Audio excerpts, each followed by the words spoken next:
Welcome to another deep dive, everybody. Today, we're looking at a ton of notes and transcripts from Emma's 6-month journey of learning English. 6 months? Yeah, 6 months. We're to figure out, what worked for her, what didn't work, right, and most importantly, what you can use from her journey. Exactly. And I think what's so fascinating is she achieved fluency in just 6 months, and we get to see exactly how she structured her learning. So it's like we have a roadmap to fluency. Absolutely. One thing I found really interesting is she uses a lot of tools and resources that are really available to everyone. She's doing things like, using Peppa Pig to learn English. Children's shows are amazing because, they're designed to be understood by children. Right. So the pronunciation is clear. The vocabulary is simple. Engaging storylines. It's a perfect starting point. Perfect. When you're learning a language. Okay, so let's unpack this. I think the first thing that's really important is that Emma started with a really clear sense of purpose. Yes. A strong why. Definitely. It wasn't just like, I want to learn English. Right. It was, I want to achieve these specific things. She had very specific goals in mind. Like she wanted to be able to nail a job interview, enjoy movies without subtitles, confidently have conversations with native speakers. And I think defining those goals was absolutely crucial because it gave her that motivation to keep going when it got tough. Because we all know it gets tough. It does. When you're learning a language. Okay, so having a goal is one thing. But how did she actually go from 0 to fluent in 6 months? Well, the first thing she did was she strategically assessed her starting point. So she actually took an online English test. Wow. To figure out, what are my strengths, what are my weaknesses? This allowed her to really personalize and focus on the areas she needed to work on the most. So it's like creating a really personalized study plan. A personalized study plan based on what you need. That's really smart. Yeah, and for her, I think she realized that listening and speaking were two of the biggest challenges. So she knew that those were the skills she needed to prioritize. And to do this, she committed to a daily 2-hour learning routine. 2 hours a day. Yeah, I know it sounds like a lot. That's intimidating. But she broke those 2 hours. Wow. So she focused on vocabulary building. In the mornings, she would try to learn 10 new words. In his day. Every single day, Wow. And then in the evenings, she'd dedicate that time to more active skills like speaking, listening, working on her grammar. So it's about finding a balance throughout the day. It's not so much about having these huge blocks of time. It's more about that consistency. Yeah. Okay, so let's get down to how she actually did it. So vocabulary. Yeah. How did she learn 10 words a day? That seems like a lot. Yeah, she started by focusing on high frequency words, which are the words that you see most often in everyday conversations. That makes sense. Research shows that if you master just the top 1,000 most frequent words, you can understand a majority of everyday conversations. Okay, so target those words first. Absolutely. That's really smart. But then wouldn't it get boring? Yeah, it can. And I think a lot of people fall into the trap of just memorizing word lists, and that gets really boring. Staring at flashcards. Yeah, and so what Emma did is she used apps like Anki and Quizlet. Hold on. Yeah. Before we go any further, can you just break those down, how those techniques actually work? Anki and Quizlet are based on the principles of active recall and spaced repetition. Okay, what does that mean? So active recall basically means that you are actively trying to retrieve information from your memory. So instead of just reading, you're constantly testing yourself. And that makes your brain work harder to retrieve the information, and that actually helps. So it's more effort up front? Yes. But better retention in the long run. Exactly. And spaced repetition takes this one step further and actually strategically times your review sessions. Oh, wow. So the app will basically remind you to revisit words. Oh, that's a cool. Right when you're about to forget them. That's so much better than what I used to do, which is just cram the night before the test. It's way more effective for language learning. And the great thing is, the app does it for you. It's like having your own personal tutor. Yeah. Okay, and so then Emma was using these apps. Yeah. But she also got creative with how she learned the words. Yes. So she didn't just simply memorize the word and the definition. What she would do is she'd create sentences. Sometimes even short stories using the new words. So it's about understanding the meaning in context. So not just the dictionary definition. Exactly. She gave a great example, I think it was. Instead of just memorizing the word abundant, right, she would make a sentence, "The forest is abundant with wildlife." Oh, that's a good one. So now the word is connected to an image. Yeah. It's easier to recall. That's great. So it makes it less about memorizing facts and more about, like, really understanding it. Yeah, creating those meaningful connections. So speaking of making things interesting, let's talk about listening comprehension. Because I was really surprised by her approach. What surprised you? Well, she didn't just jump right into podcasts or, news broadcasts. She started with children's shows like Peppa Pig. That's a really smart strategy, because when you're learning a new language, everything sounds fast, everything sounds unfamiliar. Yeah. And so starting with that simpler content, like a children's show, it helps you just get used to the sounds, the rhythm, without feeling overwhelmed. So you're building a really good foundation. And then did she progress from there? She did. So she started with the children's shows and then moved on to beginner-friendly podcasts. Like what? Like ESL Pod. Okay. And she also did this cool thing where she listened to audiobooks while reading the physical book. Oh, wow. That's great for pronunciation, too. Yeah, it's like comprehension. Reinforcing that, the multi-sensory approach. But I think what was really impressive is she started using this technique called shadowing. Ooh, what is that? I've heard of that. So basically, you're listening to a native speaker and you're trying to repeat what they're saying. In real time? In real time. You're trying to copy their pronunciation. Wow. Rhythm, intonation, everything. Oh, that's really interesting. So she would use, like, podcasts for this. Podcasts, audiobooks, even like scenes from her favorite movies. Okay, so it can be anything. It can be anything. The key is just to choose material that's engaging. Yeah. And at a level that's challenging but not frustrating. So you have to find that sweet spot. Yes, exactly. And it's not just about pronunciation. It also helps with, internalizing grammar. Improving your fluency. So speaking of fluency, let's talk about the speaking. Yes. Because I will admit that some of Emma's techniques were a little unconventional. What do you mean? Well, she actually talked to herself in the mirror. Which makes perfect sense. I know. At first I was like, what? But then I was like, yeah, that actually is kind of smart. It's a safe space to practice speaking without feeling self-conscious. You can just try out different phrases, work on your pronunciation. Get comfortable. Yeah. So it's like your own little personal rehearsal. Exactly. Okay. But obviously she didn't just talk to herself. No, when she was ready to actually interact with other people, she started using language exchange apps like HelloTalk and Tandem. Those are great. Yeah, you get connect with native speakers. Connect with native speakers, have real-life conversations. Right.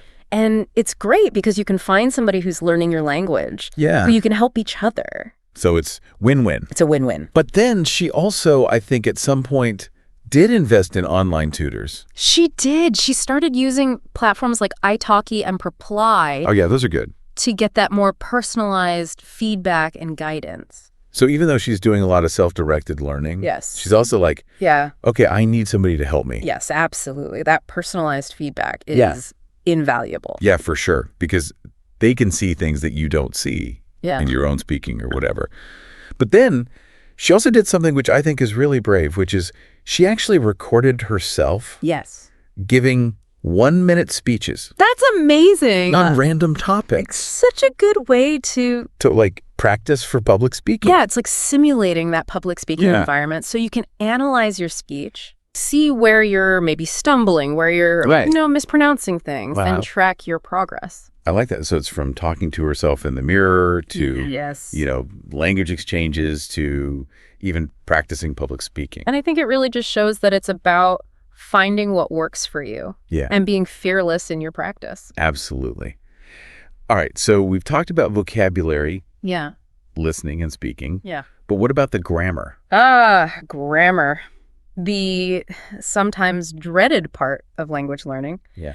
But I think what's really cool is Emma's approach to grammar was very much about not memorizing rules, but about understanding how to use it in context. You give me an example.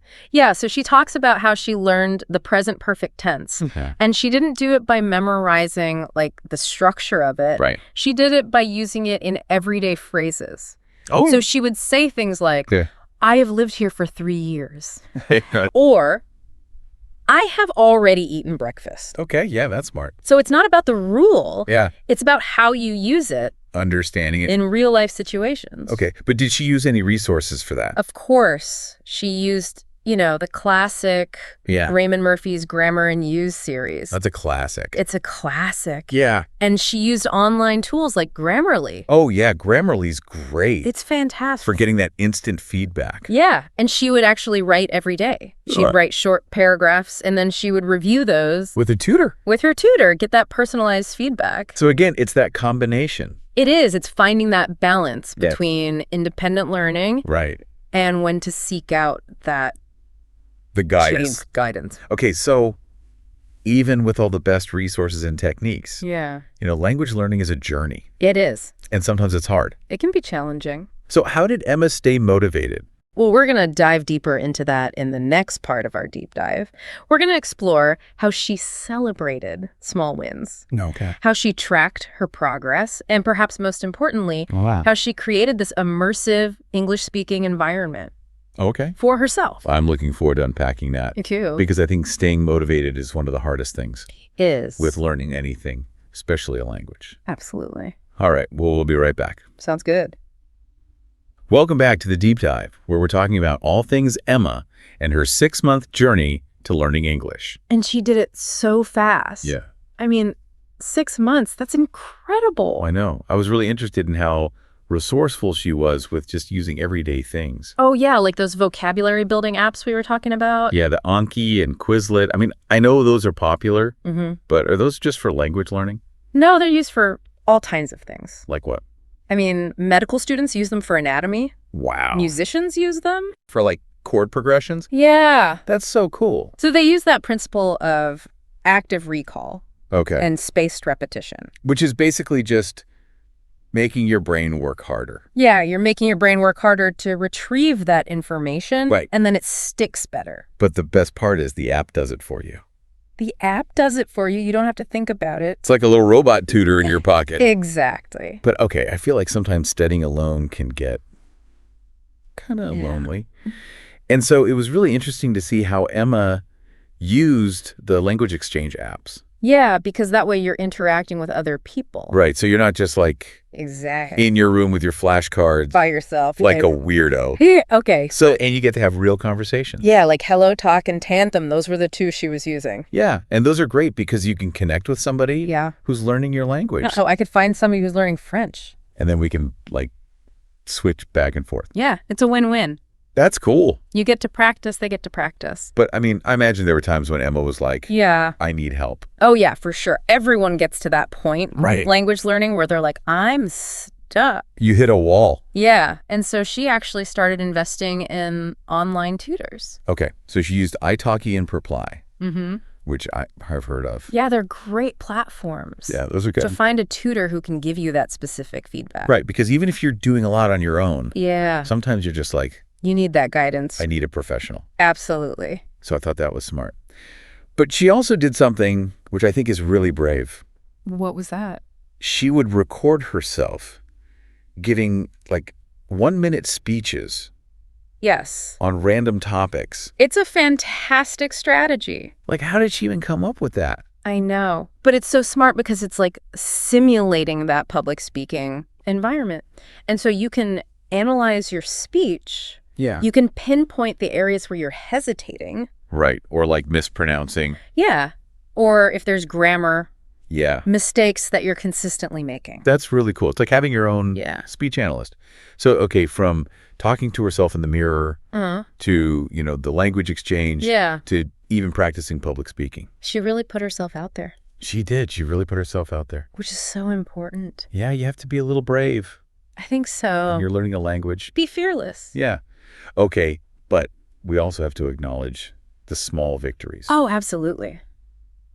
That is crucial. Right. For language learning is recognizing those small wins. I feel like sometimes it's so easy to get caught up in what you haven't achieved. Yeah, like, oh, I'm not fluent yet. Yeah. But you have to look back and be like, celebrate how far you've come. Yeah. Whether it's finally understanding a whole podcast episode or mastering a grammar rule that's been tripping you up. Or like having a real conversation. Yes. Without like totally freezing. All of those are wins, and you have to celebrate them. Because it helps keep you going. Absolutely. Okay, but the thing that really stood out to me is this idea of creating an immersive English-speaking environment. Oh, yeah, that's so key. And it's something we hear a lot about. We do. But I feel like Emma really, She went all in. She went all in on this. She did. She switched her phone settings to English. She joined online communities. Yeah. She was listening to English podcasts in the car. Yeah. It's about taking those moments. Yeah, those passive moments. That you would normally be scrolling through Instagram. Exactly. And turning them into a learning opportunity. And the more you can surround yourself with the language, the more it just starts to feel natural. It becomes less of a thing you're studying and more just like part of your life. Exactly. So what surprised you the most about Emma's approach? Honestly, it's her ability to stay motivated and consistent. For 6 months. For 6 months. I mean, it's a long time. It is. It's a long time to be focusing on one thing. Yeah. And I feel like a lot of people start learning a language and then they give up. Yeah, they hit that wall and they're like, I'm done. Right. But she pushed through it. She pushed through. And I think it's because she made it fun. Right. She didn't make it this chore. This terrible thing. So it's a reminder that language learning is a journey, not a race. It is a journey, and you have to find what works for you.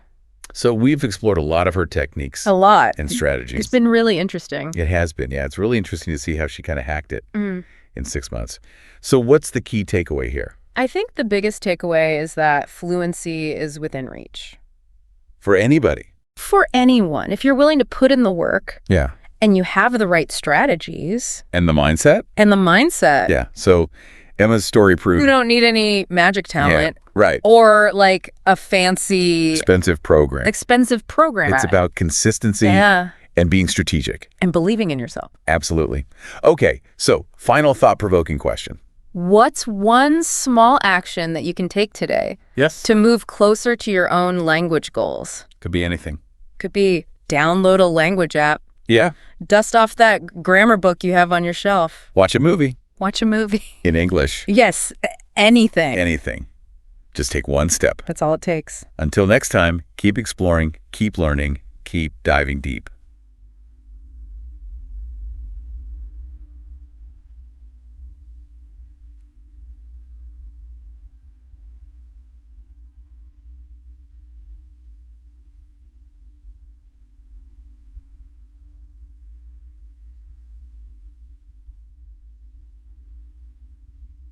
Welcome back to The Deep Dive.